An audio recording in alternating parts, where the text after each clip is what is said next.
Tanggapi peringatan BMKG, Wakil Rakyat minta warga Kota Ambon waspada banjir.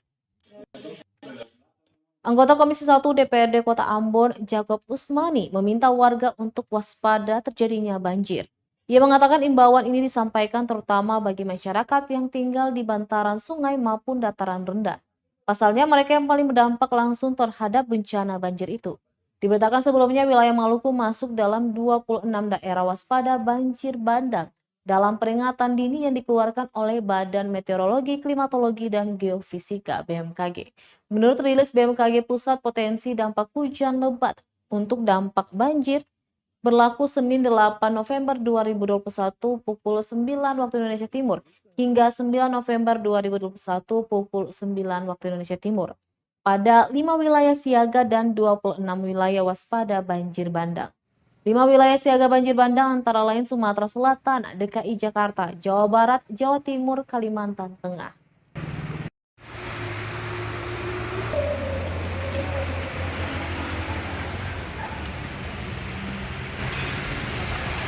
Tetapi mungkin sebagai wakil rakyat, itu perlu himbau masyarakat supaya mereka itu berjaga-jagalah, waspada karena banyak masyarakat itu tinggal di bantaran sungai itu. Kalau terjadi hujan lebat, banjir itu dia melanda. Makanya dampak itu untuk kenal yang tinggal di pinggir-pinggir sungai itu, aliran sungai itu.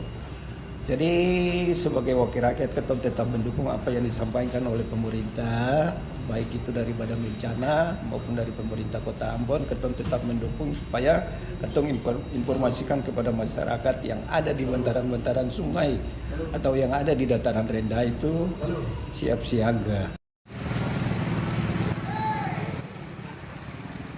Terima kasih sudah nonton.